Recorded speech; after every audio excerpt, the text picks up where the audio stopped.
దర్శకధీరుడు SS Rajamouli దర్శకత్వంలో super star Mahesh Babu హీరోగా తెరకెక్కుతున్న వారణాసి సినిమా ప్రస్తుతం శరవేగంగా షూటింగ్ జరుపుకుంటోంది.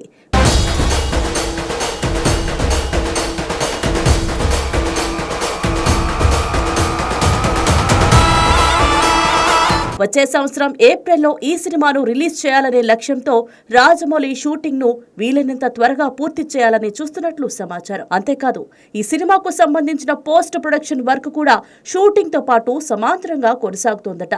ఇప్పటికే ఈ సినిమా 4 షెడ్యూల్స్ ను పూర్తి చేసిందని, ఇప్పుడు నెక్స్ట్ షెడ్యూల్ కోసం సన్నాహాలు జరుగుతున్నాయని తెలుస్తోంది. ఈ మొత్తం ప్రక్రియలో రాజమౌళి చాలా కేర్ఫుల్ గా ప్రతి అంశాన్ని పకడ్బందీగా ప్లాన్ చేస్తూ ముందుకు వెళ్తున్నాడట. ఇప్పుడు సోషల్ మీడియా వైరల్ అవుతున్న వార్త ఏమిటంటే, వారణాసి సినిమా కోసం కాశీకి సంబంధించిన ఒక భారీ మినియేచర్ సెటప్ ను ప్రత్యేకంగా రూపొందించారట. ఇది సాధారణ విషయం కాదు. ఎందుకంటే గతంలో RRR సినిమాలో రామ్ చరణ్ మరియు ఎన్టీఆర్ కలుసుకునే ఒక కీలక సన్నివేశం కోసం కూడా మినియేచర్ సెటప్ ను క్రియేట్ చేసిన రాజమౌళి ఇప్పుడు అదే తరహాలో కానీ మరింత భారీ స్థాయిలో వారణాసి కోసం ప్రత్యేక మినియేచర్ ను రూపొందించాడని తెలుస్తోంది.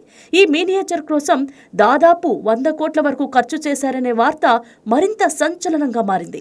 అంత పెద్ద మొత్తం ఎందుకు ఖర్చు చేశారంటే, సినిమాలో కాశీ ఎపిసోడ్ దాదాపు 30 నిమిషాల పాటు ఉంటుందట.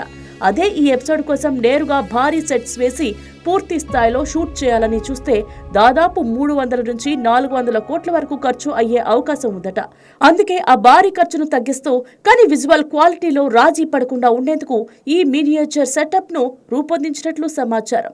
ఇందులో అసలు హైలైట్ ఏమిటంటే, ప్రేక్షకుడు చూసినప్పుడు ఇది మినియేచర్ అని ఏమాత్రం గుర్తుపట్టలేని స్థాయిలో చాలా సూక్ష్మమైన ప్రణాళికలతో ఈ ఎపిసోడ్ ను తెరకెక్కించేందుకు సన్నాహాలు చేస్తున్నారట. ప్రస్తుతం దీనికి సంబంధించిన ఒక వీడియో సోషల్ మీడియాలో వైరల్ అవుతోంది. మొత్తానికి రాజమౌళి ఏదైనా చేస్తే అది సాధారణంగా ఉండదు, ఒక పెను సంచలనంగా మారుతుంది. ఇప్పుడు వారణాసి సినిమాను కూడా భారీ సక్సెస్ గా మార్చాలని ఆయన ప్రయత్నిస్తున్నట్టు కనిపిస్తోంది. మరి ఈ సినిమా విడుదలైన తర్వాత ఎన్ని రికార్డులను బద్దలు కొడుతోంది, ఎలాంటి కొత్త రికార్డులను సృష్టిస్తుంది అన్నది ఇప్పుడు అందరిలోనూ ఆసక్తిని రేకెత్తిస్తోంది. Takatak